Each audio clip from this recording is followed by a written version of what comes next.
हम पढ़ रहे हैं servant of the servant by his holiness Tamal Krishna Goswami महाराज। तो कल हमने प्रभुपाद जी का आया हुआ खत देखा।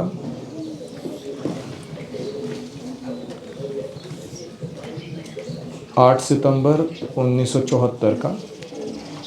हम अभी उस खत के बारे में तमाल कृष्ण महाराज के विचार देख रहे हैं।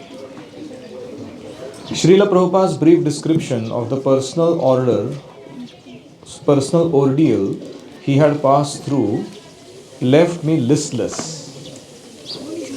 प्रभुपाद जी ने अपने स्वास्थ्य का जो बहुत ही दर्द भरा और संक्षिप्त वर्णन किया था, लेकिन ये कहना कि मैं अनकॉन्शियस था, बहुत समय तक सचेत नहीं था, इसके कारण मैं क्या हो गया, लिस्टलेस यानी लैकिंग स्पिरिट, लैकिंग एंथुजियाज्म। ऐसा लगा मेरा कोई प्राण लेके चला गया, ऐसा मुझे लगने लगा। Prabhupada had been nearly unconscious for many days. बहुत सारे दिनों तक प्रभुपाद जी अचेत अवस्था में थे उस बीमारी के कारण। I remembered in India seeing him in a similar condition due to the over exhaustion.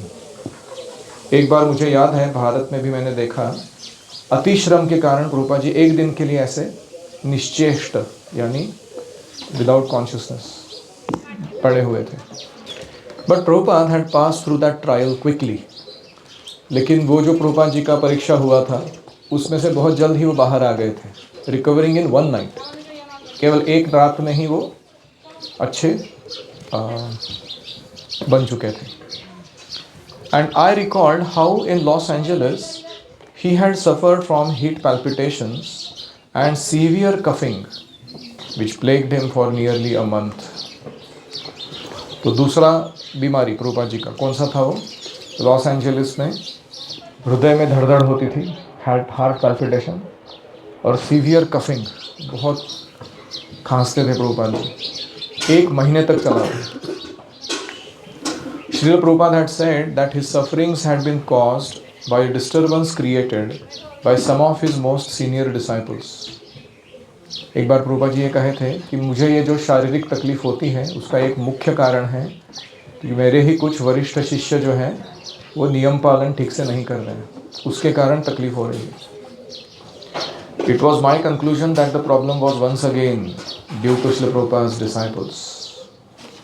इस बार भी मुझे यही लग रहा था कि प्रभुपाद जी जो इतने निश्चेष्ट अवस्था में गए थे उसका कारण था कि हम में से कुछ वरिष्ठ भक्त जो हैं वो सही व्यवहार, सही नियम पालन नहीं कर रहे हैं। As our spiritual master he had to undergo suffering on account of the sins of our past. हमारे आध्यात्मिक गुरु के रूप में उन्हें हमारी पूर्व कर्म की जो प्रतिफल है, हमारे पाप कर्म का प्रतिफल वो अपने सिर लेना होता था।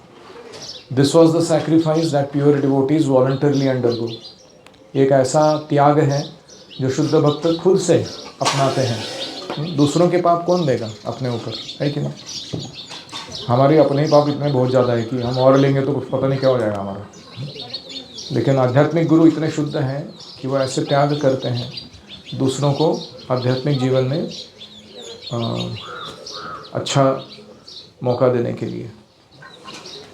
This was just as Jesus Christ had sacrificed his life for the redemption of the fallen, similarly Srila Prabhupada was suffering on our behalf, absorbing our karma to raise us to transcendental life।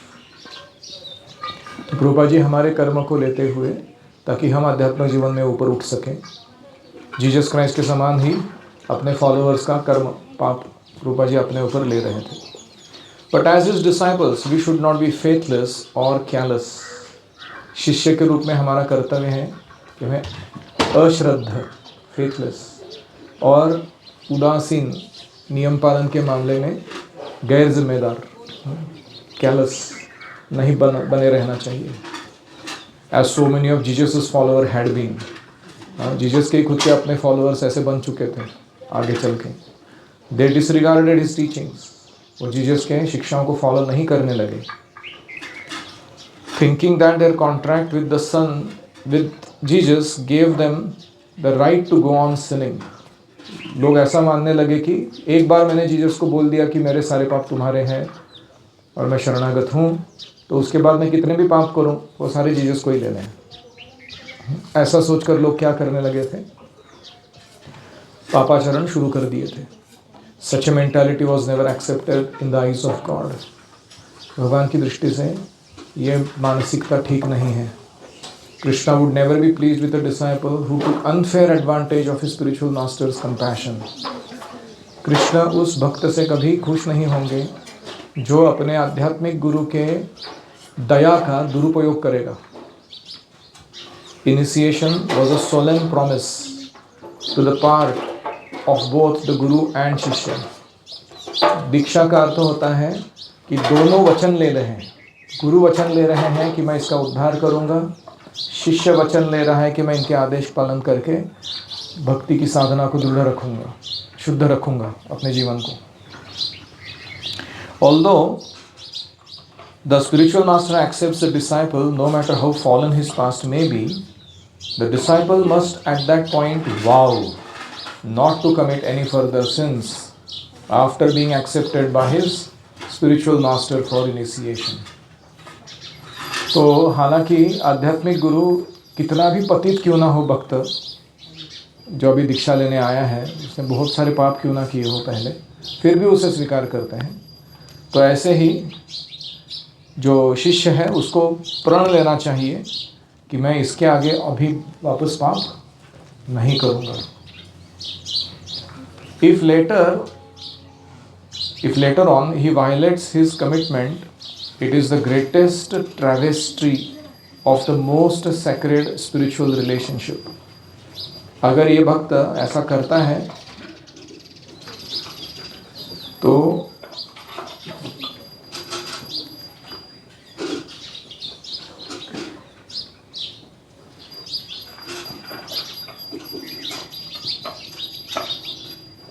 ट्रैवेस्टी का अर्थ होता है to make the purpose get ridiculed. जिस हेतु से कोई काम किया था हमने उसको किसी का इमिटेशन करने जाकर या किसी का स्टाइल ढांपने के नाम पे उसका जो मुख्य उद्देश्य था उसको खो बैठना, उसको कहते हैं ट्रैवेस्टी। तो अगर शिष्य ऐसा करता है कि दीक्षा लेता है और उसके बाद प्रण तोड़ देता है, पापाचरण शुरू करता है, साधना भक्ति के नियम पालन नहीं करता है, तो वो आध्यात्मिक गुरु और उसके बीच का जो दिव्य संबंध था उसकी सबसे बड़ी प्रताड़ना होगी, चीटिंग हो जाएगा। My conviction that Prabhupada's present hardship was due to the fallen condition of many of his disciples was personally confirmed by Prabhupada in Vrindavan during the height of his illness. मैं जो अभी बात रख रहा हूँ सामने कि प्रभुपाद जी की स्वास्थ्य की दुरावस्था ये उनके ही शिष्यों के कारण है जो नियम पालन ठीक से नहीं कर रहे हैं। ये खुद प्रभुपाद जी ने एक बार वृंदावन में मुझसे अपने एक बीमारी के दौरान बोला था। I was observing that preoccupation with business and management were not healthy signs. भक्ति के नाम पर अति व्यवसाय में, बिजनेस में या अति मैनेजमेंट व्यवस्थापन करने में अपने दिमाग को खपाना, ये कोई अच्छा लक्षण नहीं था। When I had previously asked Prabhupada about this in an earlier letter, I understood from his answer that there was nothing intrinsically wrong with doing business or managing for Krishna. इसके पहले वाले खत में मैंने जब इसके बारे में प्रश्न किया था, प्रभुपाद जी ने क्या लिखा था कि बिजनेस करना या मैनेजमेंट देखना कृष्ण की ओर से, इसमें कोई गैर नहीं है। But my own personal experience was that without some direct preaching, one could easily lose the taste for Krishna consciousness. मेरा व्यक्तिगत अनुभव यह था कि जब तक कोई व्यक्ति प्रचार कार्य में भाग नहीं लेता तो उसकी जो स्वाद है कृष्ण भावना का, रुचि जो है वो कम होने लगता है। Preaching helped one to experience the blissfulness of spiritual life. प्रचार करने से आध्यात्मिक जीवन का रस आस्वादन करने मिलता है। And without this रस, spiritual pleasure, what was the incentive for maintaining the strict vows of abstinence from all sense gratification? इंद्रिय तृप्ति से बचने के जो हमने प्रण लेके रखा है, उसके लिए कौन सा इंसेंटिव क्या बल मिलने वाला है वो फॉलो करने के लिए, जब ऐसा ऊंचा स्वाद भक्ति में अगर हमें प्राप्त नहीं हो रहा है।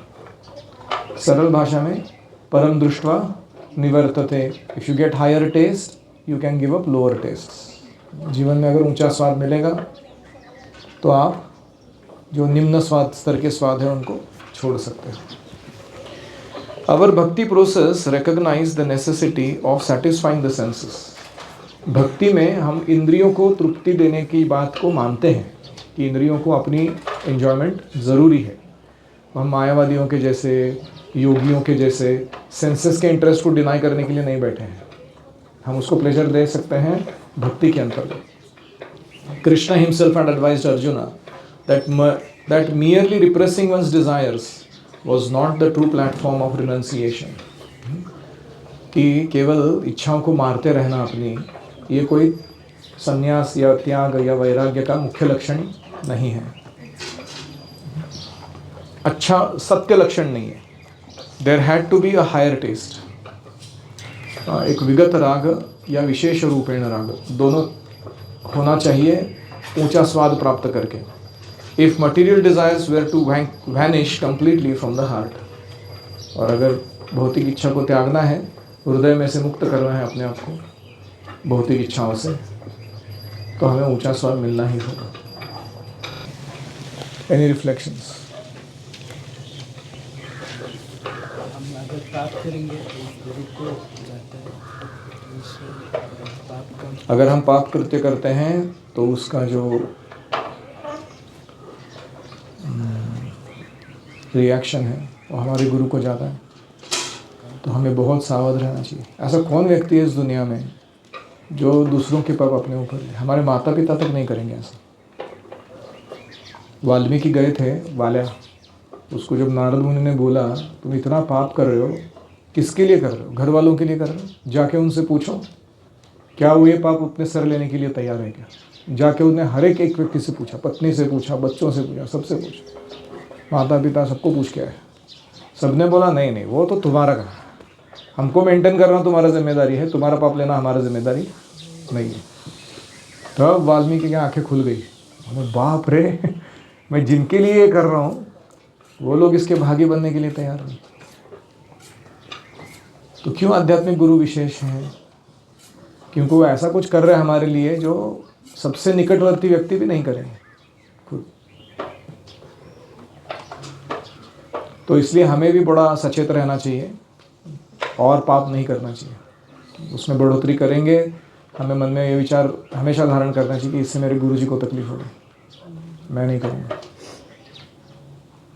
अपने गुरु की दया का फायदा नहीं उठाना चाहिए और जो रूल्स दीक्षा के बाद चीटिंग तो इन proportion to how many people take shelter of you in spiritual life, that much you suffer when they do mischiefs. तो लोगों को क्या लगता है गुरुगिरी करने से मैं श्रेष्ठ बन जाऊंगा, है कि नहीं? चलो मैं सबका स्पिरिचुअल मास्टर बन जाता हूँ और सब मेरे को हार पहनाएंगे, दंडवत डालेंगे। इतना आसान नहीं हो। उसके साथ बहुत बड़ी जिम्मेदारी आती है। तुम जिसके दंडवत स्वीकार कर रहे हो उसके कर्म भी तुमको आते हैं, उसकी बुराइयां तुम्हारे अंदर आती हैं। अपनी साधना से, अपनी सेवा से और कृष्ण को प्रसन्न करने से तुम्हें उसको पचाना पड़ता है, बैड कर्म को, नहीं तो तुम्हें तकलीफ हो सकती है जीवन में। इसीलिए बेस्ट है कि हम फालतू के रिस्पेक्ट स्वीकार ना करें किसी से। जितना ज़रूरी है एटिकेट के रूप में जितना ज़रूरी है उतना ही, एक्स्ट्रा नो नीड। हम सबको आदर दें। हृदय से जो भौतिक इच्छा है वो पूरी तरह से अगर नष्ट हो रही है तो कुछ हायर टेस्ट होना चाहिए। तो हायर टेस्ट आपको कैसे मिली है उसका कुछ उदाहरण दीजिए। किसको क्या हायर टेस्ट मिला है स्पिरिचुअल लाइफ में?